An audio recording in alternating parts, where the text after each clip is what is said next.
Welcome to a special London edition of Sporty News. Today, Karabatic, a born champion, Beckham too cool to light the Olympic flame, Michael Phelps is lazy, Liverpool have gay pride, and the latest installment in our Not Going to London saga. The France national handball team is gearing up for London. Their victory against Spain just a few weeks before the games is a great sign for Karabatic and his friends. But Nikola Karabatic, the star of the experts, was born to win after all.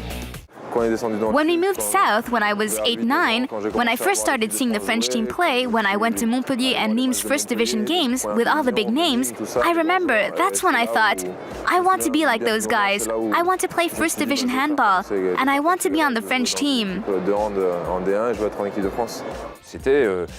It was also about making my father proud. He was a top-flight athlete, a great sportsman.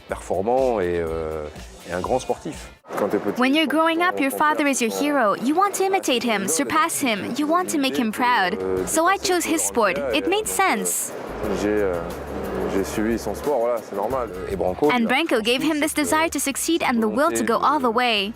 De réussir et surtout cette volonté d'aller jusqu'au bout de là où on peut aller. I wanted to be a world champion. I wanted to do everything I'm doing now. It's everything I've dreamt of since I was a little kid. David Beckham will not be lighting the Olympic flame. The sexiest man in the world of sports, the most famous, the most stylish, will not be present at the biggest sporting event of the year, which will ironically be taking place in his hometown. After being overlooked by the Team GB football team, David Beckham wanted to play a role in the London Games.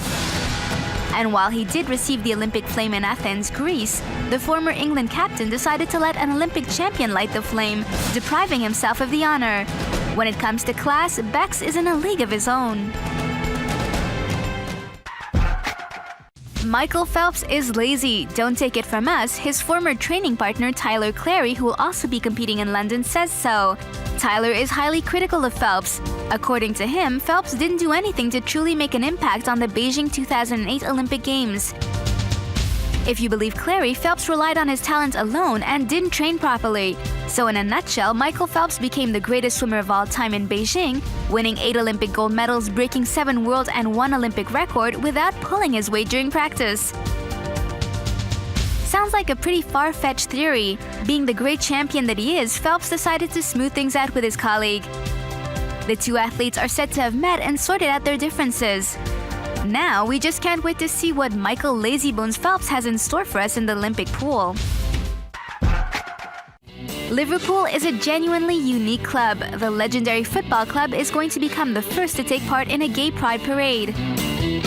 According to The Guardian, Liverpool management are seriously considering sending members of the club to march at the pride parade that'll take place next month in Liverpool. The Reds will be represented by club staff and members of the ladies' football club. So don't expect to see Steven Gerrard or Luis Suarez, but it is a nice gesture all the same, considering the taboo subject of homosexuality in football.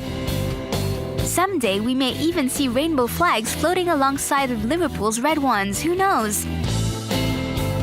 A forward-thinking move from a club who's had some negative PR issues recently. Let's see if others follow suit. Here's our latest installment in the Not Going to London saga. After Joaquim Noah, Nissima, Eponge, Tongo for the French side, Beckham for the UK, and Dwight Howard and Dwayne Wade for Team USA, we now know that Blake Griffin won't be joining his buddies Kevin Durant, LeBron James, and Kobe Bryant. The Los Angeles Clippers power forward had to pull out after injuring his left knee during Olympic practice. Talk about a tough break. Griffin injured the very same knee during the NBA playoffs, so he decided to forfeit the games.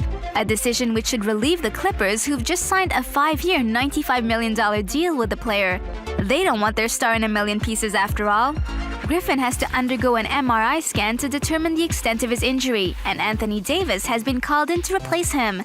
The first pick of the 2012 draft is going to get a shot at the Olympic Games without having played a single NBA game. What's the saying again? One man's loss is another man's gain.